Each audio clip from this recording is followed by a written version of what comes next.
பிரஸ்ல பார்க்கும்போது எல்லாருமே வந்து விஜய் கூட நீங்க கூட்டணியா அப்படின்னு ரொம்ப துருவி கேட்டாங்க. அவருக்கு ஒரே வார்த்தை சொன்னாரு, என் தம்பி தான் அந்த முடிவு எடுக்கணுமே தவிர நான் இல்லை. அவங்க அவங்க வந்து திரு டாக்டர் ராமதாஸ் அவர்கள் வந்து யாரோட கூட்டணி வைக்கணும் யாரோட வைக்க கூடாதுன்னு அவரும் அவங்க கட்சி தொண்டர்களும் தான் முடிவு செய்வாங்களே தவிர வெளியில் இருக்கக்கூடிய என்னை போன்றவர்கள் இன்னார் கூட தான் இருக்கணும் இன்னார் கூட தான் இருக்கணும்னு சொல்றதுக்கு நாங்க யாரு?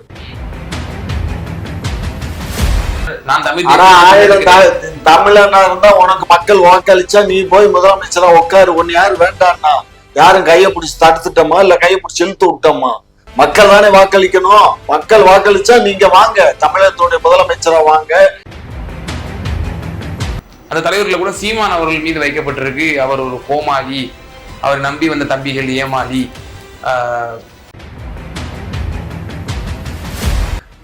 வாயில வடை சுடலாம், ஆனா அந்த வடையை யார் சாப்பிடுறது? பேசுறவர் தான் சாப்பிட முடியும். இவரே இப்படி சொன்னார்னா அவர் தம்பிகள் இன்னும் ஒருபடி ஏதோ பழமொழி சொல்லலாம், தாய் 10 அடி 8 அடி தான்னா குட்டி 16 அடி தாவும்பாங்க. குகு செய்திகள் நேயர்களுக்கு அன்பு வணக்கம். இன்றைய சிறப்பு நேர்காணல் நிகழ்ச்சியில நம்மோடு இணைந்திருக்கும் சிறப்பு விருந்தினர்கள் திமுகவை சார்ந்த முன்னோடி முனைவர் காமாட்சி நாயுடு ஐயா இருக்காங்க. ஐயா வணக்கம். வணக்கம். எப்படி இருக்கீங்க ஐயா? சிறப்பு. திருமா அவர்களுடைய இந்த அகவை தினத்துல ஒரு எப்பவுமே ஆண்டாண்டு பிரம்மாண்டமா நடத்துவது உண்டு வழக்கம். அதுல குறிப்பா ஒரு பெண்மணி வந்து ஒரு மடல் ஒன்று வாசிச்சாங்க. அது அடுக்குமொழியில அந்த மடல் என்பது அமைஞ்சிருந்துச்சு. குறிப்பா சீமான் அவர்களையும் டாக்டர் ஐயா அவர்களையும் வந்து அப்பட்டமான ஒரு விமர்சனம். ஏன் அந்த பிறந்த நாள் மேடையில வந்து இது மாதிரியான ஒரு விமர்சனத்தை தலைவர்கள் மீது வைக்கணும்? அந்த தலைவர்களை கூட சீமான் அவர்கள் மீது வைக்கப்பட்டிருக்கு, அவர் ஒரு கோமாளி, அவர் நம்பி வந்த தம்பிகள் ஏமாளி, அவர் வந்து பிரபாகரன் அந்த ஆமைக்கறி விவகாரம் அதெல்லாம் ஒட்டி வந்து பிறகு RSS பிசுறு அப்படின்னு சொல்லி சீமான் அவர்கள் மீது இப்படியான ஒரு விமர்சனத்தை முன்வைக்கிறாங்க. இந்த விவகாரத்தை நீங்க எப்படி பாக்குறீங்க? அதுவும் அண்ணன் திருமாவளவன் அவர்கள் அதை அமர்ந்து ரசிச்சும்படியா வந்து சிரித்து கொண்டு கொண்டிருக்கிறார். அந்த வாசகத்தை எப்படி பாக்குறீங்க? இல்ல, அது இலக்கிய அணியை சேர்ந்த அவர்களுடைய கட்சியினுடைய ஒரு பெண்மணி. அவங்க ஒரு கவிதை எழுதி கவிதை படிச்சிருக்காங்க. கவிதை படிக்கும்போது எதிர்கட்சிகளை விமர்சனம் பண்ணி படிக்கிறதுங்கிறது சாதாரணமா நடக்கக்கூடிய நிகழ்வு தான். இது ஒன்றும் தவறான செய்தியா எனக்கு தெரியல. ஏன்னா அவங்க எதிர்கட்சியா இருக்கவங்க அதனால அவங்க வந்து அந்த கவிதையை படிக்கிறாங்க. கவிதை படிக்கும்போது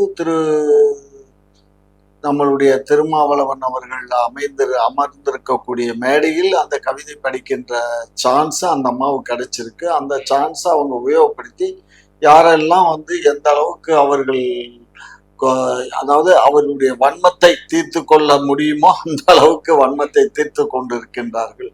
அது எனக்கு தவறாக தெரியவில்லை. இருந்தாலும் கொஞ்சம் இலைமறைவு காய்மறைவாக பேசி இருக்கலாம். நேரடியாக பல கேள்விகள் எனக்கு இருக்கு. உங்களோட பார்வையில் தனிப்பட்ட திரு காமாட்சி ஐயாவோட பார்வையில நான் கேட்கிற இந்த கேள்வியை, சீமான் அவர்கள் RSS ஊதுகுழலாம் அப்படின்ற ஒரு கேள்வி நான் அப்பட்டமா முன்வைக்கிறேன். இல்ல, அதுக்கு காரணம் என்னன்னா, இவர் வந்து முருகன் என் முப்பாட்டன் சொல்றதும், அவர் வந்து ஏற்கனவே அவங்களுடைய தமிழ்நாடை பொறுத்த மட்டும் அந்த நாடார் இனத்தை சேர்ந்த ஒருத்தர் தான் வந்து தலைவரெல்லாம் இருக்காரு. RSS இயக்கத்துல முன்ன இருந்தாரு.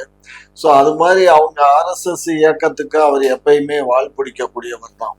அதனால RSS பிஜேபிக்கு வேற RSS சங் பரிவார். அதாவது நான் என்ன சொல்றேன், RSS வந்து ஒரு கட்டுக்கோப்பானதுன்னு அவரே பேசியிருக்காரு பல கூட்டங்கள்ல. அது திருமாவளவனும் பேசியிருக்காரு. அது பேசுறாங்க, கட்டுக்கோப்பான ஒரு அமைப்பு அப்படின்னு எல்லாம் பேசுறாங்க. அதனால அவரை வந்து சீமான் அவர்களை பற்றி விமர்சனம் வைப்பது என்பது அவருடைய தனிப்பட்ட விருப்பு வெறுப்பு. இதை நாம் விமர்சனம் செய்வது நம்மளுடைய விருப்பு வெறுப்பு தான். இருந்தாலும் கூட இதற்கு நான் என்ன விமர்சனம் வைப்பது? ஒரு கவிதை பாடுகிறார்கள், அந்த கவிதையில் அவருடைய பெயர் உச்சரிக்கப்பட்டிருக்கிறது. பிறந்த நாள் விழாவில் அண்ணன் திருமா அவர்களுடைய அரசியல் பயணத்தை பத்தியான ஒரு அந்த மடல் என்பது அமைஞ்சிருக்கலாம்.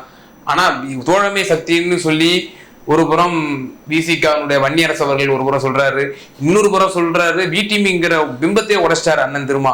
அதாவது இந்தியன் தேசிய பேசக்கூடிய கட்சிகள் ஒருபோதும் தமிழ் தேசியத்தை பேசக்கூடிய கட்சியான நாம் தமிழரை ஏற்றுக்கொள்ளாது அப்படின்ற விஷயத்த அண்ணன் திருமாவே ஒரு மேடையில வந்து இந்த ஸ்டேட்மெண்ட்டை விடுறாரு. அப்ப பி டீம்ங்கிற பிம்பத்தை அவரே உடைச்சிட்டாரு. இப்படியான ஒரு விவகாரத்துல தோழமை சக்தின்னு சொல்லி அவரோட கட்சி நிர்வாகி சொல்றாரு. திருமா அண்ணன் என்ன சொல்றாரு, அவர் வந்து தமிழ் தேசியம் பேசக்கூடிய கட்சி, அவரை வந்து ஒருபோதும் தேசிய கட்சிகள் ஏற்றுக்கொள்ளாது அப்படின்ற ஒரு விஷயத்த சொல்றாரு. அப்போ ரெண்டும் முரண்பாடா தெரியலையா? இல்ல, முரண்பாடுன்னு சொன்னா ஒவ்வொருத்தருடைய கொள்கை தானே அது. நீங்க திரு சீமான் அவருடைய கொள்கை நேற்றைய முன்தினம் எல்லாம் வந்து அவர் பிரஸ் பார்த்தாரு. பிரஸ்ல பார்க்கும்போது எல்லாருமே வந்து விஜய் கூட நீங்க கூட்டணியா அப்படின்னு ரொம்ப துருவி கேட்டாங்க.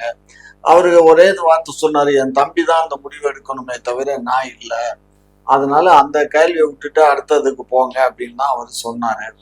ஸோ இதெல்லாம் வந்து அரசியல் கட்சியினுடைய தலைவர்களை விமர்சனம் பண்ணுவதும் அதை கேள்வி கேட்பதும் அது அவருக்கு விடையளிப்பதும் சகஜம். இருந்தாலும் வந்து தமிழ் தேசியம் என்று சொல்லுவது இது வந்து ஏற்புடையது இல்லையா என்றால், ஒரு தேசியம் என்று பார்க்கும்போது தமிழ் என்று தனித்து பார்க்க இயலாது.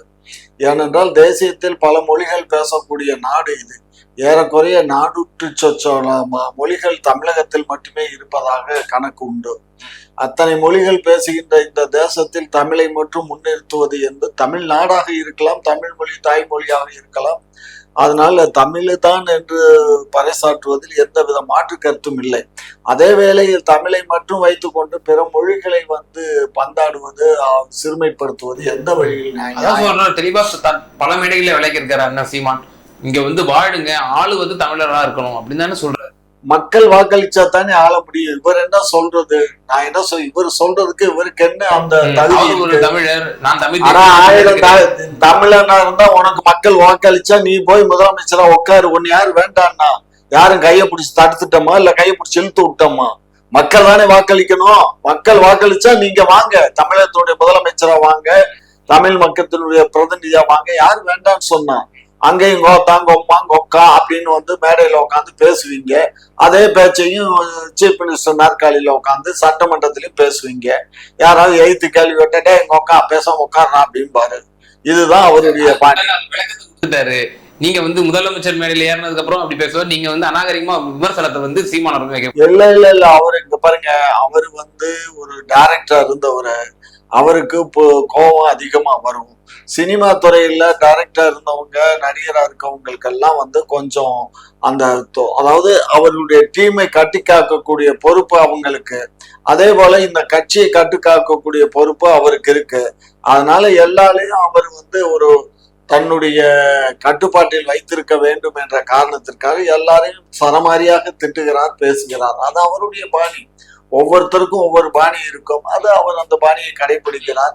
ஏற்கனவே அவர் அது போன்ற செயல்கள். இந்த வரிகளின் மூலமாக 2 முரண்பாடுகள் நான் தென்படுறது போல தெரியுது. ஃபர்ஸ்ட் முரண்பாடு நான் அவங்களுக்கு ஏற்கனவே சொல்லிட்டேன். இந்த மாதிரி தோழமை சக்தின்னு சொல்லி ஒரு புறம் சொல்றாங்க, இன்னொரு புறம் தமிழ் தேசியத்தை வந்து இந்திய தேசிய கட்சிகள் ஏற்றுக்கொள்ளாது அப்படின்னு சொல்றாங்க. அப்படி இருந்தும் RSS விமர்சனம் பண்றாங்க.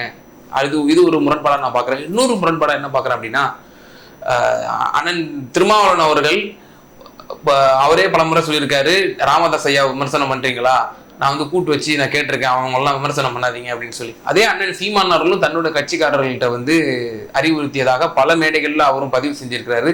திருமா அவர்களையோ வைகோ அவர்களையோ அல்லது ராமதாஸ் ஐயா அவர்களையோ விமர்சிக்காத, அவங்கள விமர்சிக்கிறது நம்மளுடைய அரசியல் கிடையாது, நம்முடைய இலக்கு என்பது வேறு அப்படின்னு சொல்லி பலமுறை அண்ணன் சீமான் அவர்களே பலமுறை விளக்கம் கொடுத்திருக்கிறார்.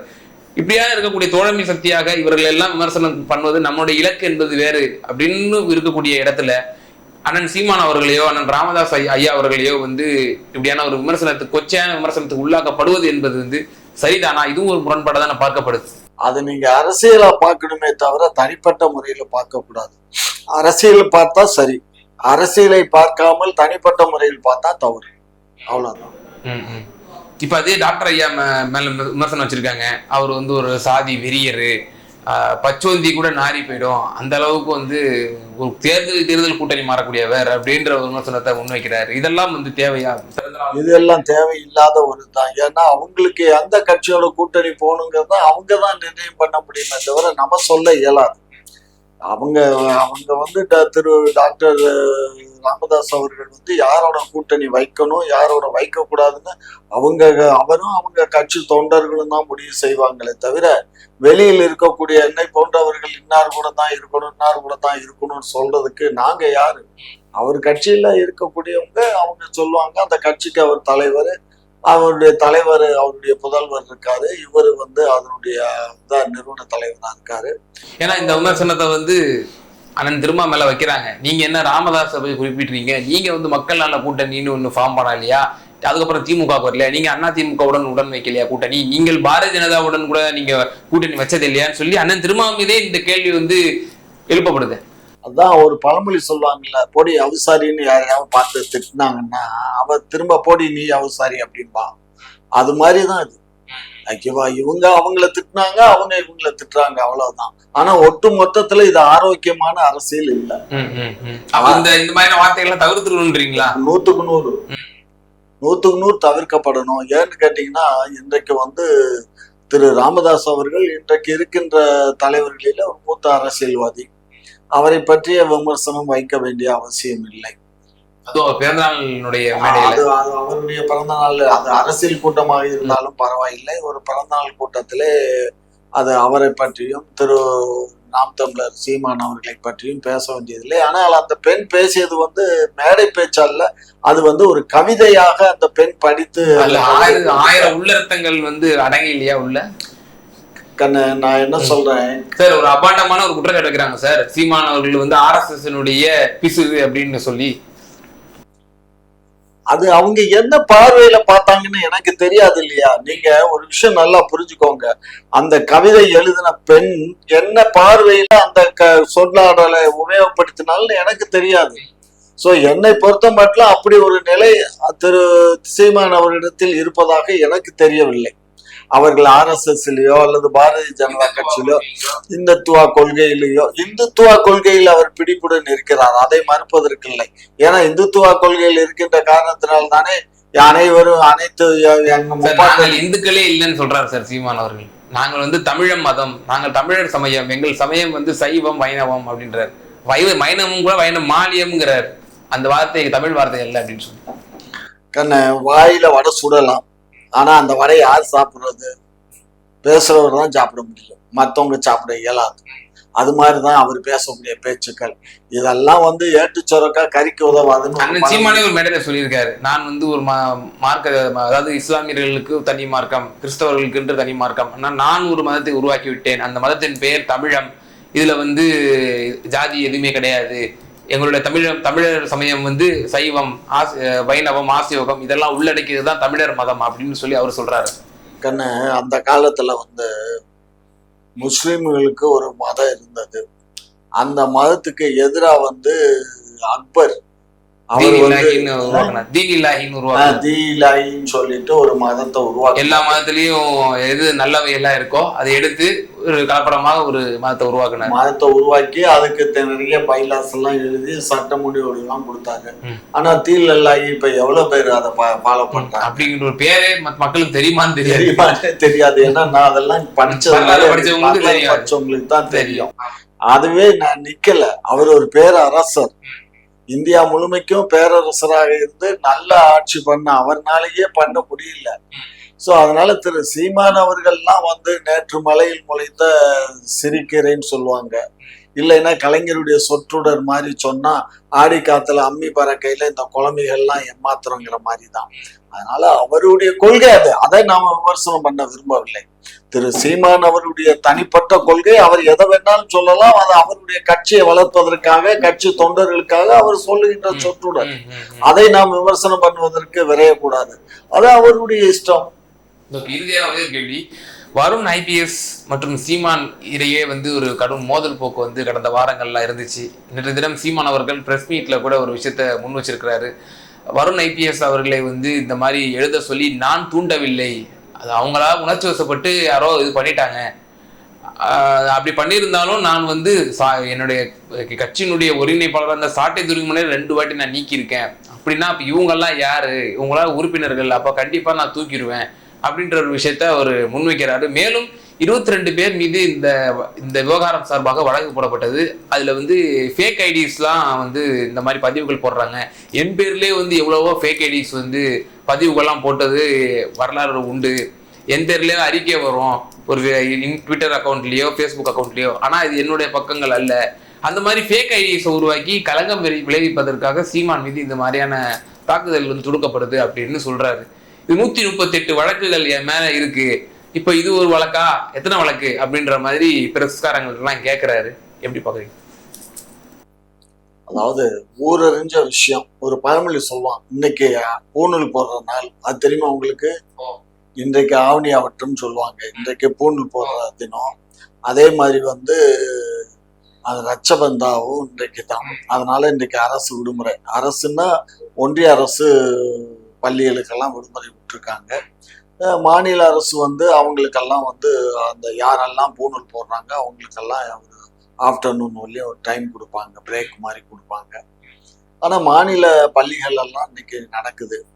ஸோ அதனால இதெல்லாம் வந்து இந்த விஷயங்கள்லாம் வந்து நம்ம எப்படி பார்க்கணும் அப்படின்னு சொன்னா, அதுக்கும் என்ன ரிலேட்டடு? எதுக்கும் சம்மந்தமே இல்லாம இப்ப பூணூல் விவகாரத்தை கொண்டு வந்துட்டீங்களே. இல்ல, அதாவது என்னன்னா, இந்த ஒரு சீமான் சொல்றது வந்து பேக் ஐடியை எடுத்து போட்டிருக்காங்க அப்படின்னு சொல்றாரு. அது யாருக்கு தெரியும்? இவரு பேக் ஐடின்னு சொல்றாரு. அது பேக் ஐடியை கண்டுபிடிச்சாங்களா? பேக் ஐடின்னு சொன்னா அதை இதுவரை கண்டுபிடிக்கப்பட்டதா? அப்படி கண்டுபிடிச்சு நீக்கப்பட்டதா? இல்ல அவர்கள் மீது வழக்கு தொடரப்பட்டதா? வழக்குல அவங்களுக்கு தண்டனை பெறப்பட்டதா? இவ்வளவு பிரச்சனைகள் இருக்குல்ல. இப்ப இவர் 22 பேர்த்த வந்து நான் வந்து கண்டிக்கிறேன் அப்படின்னு சொல்றாரு. நான் வந்து சாட்டை துறைமுகதே நான் வந்து 2 முறை தூக்குனேன் அப்படிங்கிறாரு. சோ திரும்பவும் கட்சியில அவர் இன்றைக்கு வந்து அவர் தான் இன்றைக்கு பிரதான ஆலோசகராக இருக்காரு. கட்சிக்கே எல்லாமே அவராக தான் இருக்காரு. நாளை கட்சியே அவர் தலைமையில இயங்கினாலும் ஆச்சரியப்படக்கூடாத அளவுக்கு அவரு கட்சியை வழி நடத்திட்டு இருக்காரு. அப்படி இருக்கும்போது அவருக்கு 22 பேர் இருக்காங்கன்னா அந்த 22 பேர்லயும் இவர் கட்சியை விட்டு உடனடியா நீக்கிட்டாரா? கட்சியை விட்டு 22 பேர் நீக்கிறதுங்கிறது ஏற்கனவே வந்து நீக்கினா அடிப்படை உறுப்பினர்ல இருந்து கட்சியை விட்டு நீக்கி போடான்னு பத்திரணும். திரும்ப அதுக்கப்புறம் திரும்ப அப்ப எப்படி சிவாஜி கிருஷ்ணமூர்த்தி நம்ம வந்து நீக்கிட்டு திருப்பி சேர்த்தோமோ அது போல அது வந்து அவராவது மினிமம் ஒரு 6 மாசம் கழிச்சாவது அந்த ஆள் மன்னிப்பு கடிதம் எழுதி கொடுத்து வந்து சேர்ந்தான். அது வந்து தனிப்பட்ட முறையில பேசின பேச்சுக்கள் அது. ஆனா இது வந்து ஒரு காவல்துறை ஐபிஎஸ் ஆபீசரை வந்து பேசுற பேச்சுக்கள். ரெண்டாவது இவரே காவல்துறை இவரை வந்து இவர் ஏற்கனவே இவர் செயல்பாடுகள் சரியில்லை, இவர் வந்து ஜாதி பார்த்து தான் இவர் செயல்படுறாருன்னு இவரே திரு சீமான் அவர்களே பதிவு பண்ணியிருக்காருல.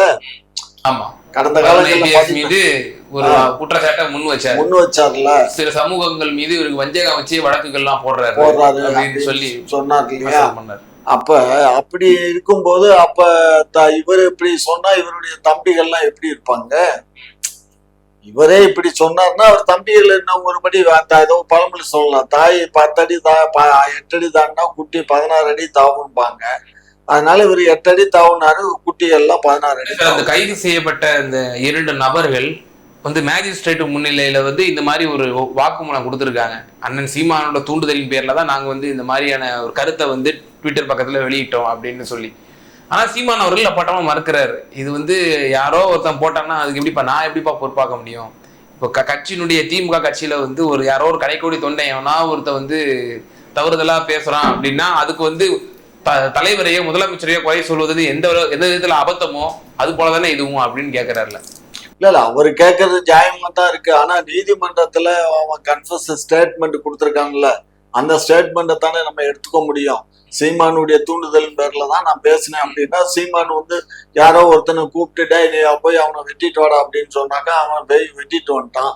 அவர் சொன்னாருங்க நான் வெட்டினேன் அப்படிங்கிறான்.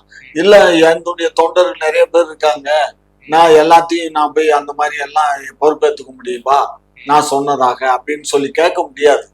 எதுல வந்து இவர் மேல குற்றச்சாட்டு வைக்கப்படுதோ அந்த குற்றச்சாட்டு தான் எடுத்துக்க முடியும். ஏன் இப்படியா பார்க்க கூடாது? சீமான் அவர்கள் மீது களங்கம் ஏற்படுத்துவதற்காக இது மாதிரியான சில சமூக விரோதிகள் செயல்படுறாங்க. அது சமூக விரோதின்னு சொல்ல முடியாத, ஏன்னா அவன் கட்சியில தானே இருக்கான். அவன் கட்சியில இருக்காங்கிறதுக்கு ப்ரூஃப் நிறைய இருக்குல்ல. சரி, அந்த 2 பேரும் கட்சியில இருக்காங்கிறதுக்கு ப்ரூஃப் நிறைய இருக்குல்ல. அப்புறம் எப்படி அதை வந்து சமூக விரோதின்னு சொல்லுவீங்க?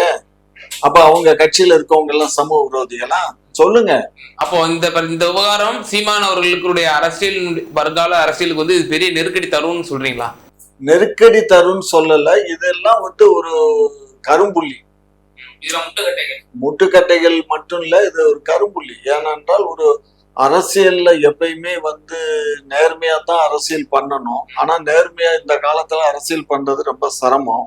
இருந்தாலும் கூட ஒரு சில வார்த்தைகள் கூட தவறான வார்த்தைகளை நாம் உச்சரிக்கும் போது அதுக்காக எவ்வளவு நெருக்கடி எல்லாம் ஏற்படுதுங்கிறத நான் சில நேரங்கள்ல கண்கூடா பார்த்திருக்கேன், கேட்டுக்கிட்டு இருக்கேன். சரிங்களா? அதனால சிலர் வந்து சில அரசியல் கட்சி நடத்துகின்றவர்கள்லாம் வந்து ஐடி விங்னு ஒண்ணு வச்சு நடத்துறாங்க. இந்த ஐடி விங்ல யாரெல்லாம் பிடிக்கலையோ அவங்களையெல்லாம் அந்த அவங்களுடைய நம்பரை போட்டு இவங்களையெல்லாம் கூப்பிட்டு திட்டுங்க அப்படின்னு சொல்லி போடுறாங்க. அப்ப அந்த ஐடி விங் என்ன பண்ணுது, எல்லாத்துக்கும் அவங்கள்ட்ட இருக்கக்கூடிய ஒரு இப்ப 50,000 பேர் 60,000 பேர் போன் நம்பர் இருந்தா அந்த நம்பர் பூரா அந்த ஐடி விங்ல போயிடுது. போன உடனே அவன் போனை போட்டு கண்ணா பின்னான்னு திட்டுறான். ஆனா அப்படி திட்டும் போது அவங்க மீது வந்து வழக்கு தொடுத்தா அவன் என்ன சொல்றான், ஐடி விங்ல போட்டு விட்டாங்க அதனாலதான் நாங்க பேசுனேங்கிறான். அப்ப ஐடி விங்கையும் சேர்த்து அரெஸ்ட் பண்ணாக்க அப்ப ஐடி விங்ல இருக்க சொல்லுவான், இந்த மாதிரி எங்க தலைவர் சொன்னாரு நான் போட்டேன் அப்படின்னு தான் அவன் சொல்லுவான். அப்ப எல்லாத்தையும் சேர்த்து தானே வழக்கு தொடர முடியும். இப்ப எனக்கு ஒரு சூழ்நிலை அப்படி ஏற்பட்டுச்சு, ஆனால் நான் வந்து அதை அவாய்ட் பண்ணிட்டேன். எதுக்கு வேண்டாம், நம்ம வந்து அந்த மாதிரி எல்லாம் போக வேண்டாம். எனக்கு அறிமுகம் இல்லைனாலும் அவர் மீது நான் ரொம்ப மரியாதை வச்சிருக்கேன். டாக்டர் ராமதாஸ் மீது நான் நின்ற மரியாதை வச்சிருக்கேன். ஏதோ ஒரு வார்த்தை நானே தவறா தான் பேசிட்டேன், அதை நான் ஏற்கனவே மன்னிப்பு கூட கேட்டுட்டேன். அப்படி இருந்தும் கூட அந்த தம்பிகள்லாம் வந்து இந்த நிமிடம் வரை இன்னும் என்ன வந்து கார்னர் பண்றாங்க. அது ரொம்ப அசிங்கமான வார்த்தைகள் எல்லாம் கூட உபயோகப்படுத்துறாங்க. அதுக்காக நான் வந்து காவல்துறையில கொடுத்தா கிட்டத்தட்ட ஒரு 5,000 பேர் இதுவரை வந்து எனக்கு போன் பண்ணியிருக்காங்க. இந்த 5,000 பேர் நம்பரையும் கொடுத்து இந்த 5,000 பேர்லயும் எஃப்ஐஆர் போட்டா நல்லா இருக்குமா? யோசிச்சு பாருங்க. அது எல்லாம் வரைக்கும் உங்களுக்கு வந்து அலைபேசி வந்துகிட்டு தான் இருக்கு. காலையில கூட ஒரு போன் வந்துருச்சு. ஸோ ஆகையினால இதெல்லாம் வந்து தவிர்க்கணும். இது அவருக்கு அதை நான் வந்து 2 முறை கூட நான் திரு பாலு அவர்களுக்கு தொடர்பு கொண்டேன். பாலு அவர்களோட பேச இயலாது போயிடுச்சு. ஏன்னா பாமக வழக்கறிஞர்கிட்ட, ஏன்னா சிறு தவறுகள் நடந்துச்சுன்னா அந்த தவறுகளை சொல்லிட்டோம்னா அதை விட்டுறணும். அதை வந்து மறப்போம் மன்னிப்போம்னு இருக்கணுமே தவிர தேவையில்லாம திரும்ப திரும்ப அதை ஒரு பழமொழி சொல்லுவோம். அதாவது ஒரு புண்ணு வந்தா அந்த புண்ணுக்கு மருந்தை போட்டு ஆத்த பார்க்கணுமே தவிர அந்த புண்ணை நோண்டி நோண்டி பெருசா இருக்கிற கூடாது. அது மாதிரி சூழல்கள்லாம் வந்து திரு சீமான் அவர்கள் செய்கிறாரு. அது அவருக்கு வந்து அவருக்கு அது ஏற்புடையதா இருக்கலாம். அவருடைய கட்சியை வந்து அவருடைய சொல்லுக்கு சொற்றொடருக்கு கட்டுப்பட்டு தான் அவருடைய கட்சி இருக்குங்கிறதான் எனக்கு இதுவரை நம்பிக்கை. அவரை மீறி அவர் கட்சி போகாது. ஆனா அவரு கட்சியில இருக்கக்கூடிய தம்பிகளை வந்து ஏற்கனவே அன்றைக்கு வந்து இந்த நிகழ்ச்சி நடந்த உடனே அவங்க ஒரு இதுல ட்விட்டர்ல ஒரு இது வந்துச்சு, யாருமே எக்காரணத்தை முன்னிட்டும் தவறாக யாரையும் பேசவோ சித்தரிக்கவோ கூடாது. தமிழ்ல இருந்து அறிவிப்பு வந்தது, அவங்க ஐடி விங்ல இருந்து போட்டாங்க. அது பாராட்டப்பட வேண்டியது ஒண்ணும். ஆகையினால இதை விட்டுட்டு என்ன வழக்கு வருது அந்த வழக்கை சந்திச்சு நீதிமன்றத்துல இவர் போய் சொன்னார்னா இவருக்கு நீதிமன்றம் எனக்கு என்னங்கிறத கேட்டுக்கிறோம். ஆனா அந்த நீதிமன்றம் இவரு அந்த வழக்கு வந்து இவர் மேல எஃப்ஐஆர் போட்டு நீதிமன்றத்துக்கு போறதுக்கு முன்னாடியே இங்க இருக்க ஊடகங்கள்லாம் அவரை போய் சும்மா பின் பண்ணிட்டே இருக்காங்க. உங்க மேல வழக்கு, 22 பேர் வழக்கு, உங்க மேல வழக்குன்னா அவருக்கு அவர் ரொம்ப பொறுமையா, எனக்கு ஆச்சரியமா இருக்கு. கடந்த ஒரு வாரமா இந்த பத்திரிகையாளர்கள்ட்ட ரொம்ப பொறுமையா பதில் பேசிட்டு இருக்காரு.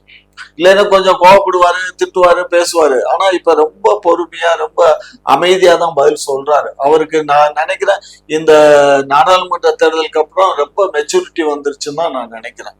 ரொம்ப அமைதியா பேசுறாரு. பல்வேறு விவகாரங்கள்ல எங்க நேயர்களுக்கு மிகவும் தெளிவா பதில் சொன்னதுக்கு நன்றி.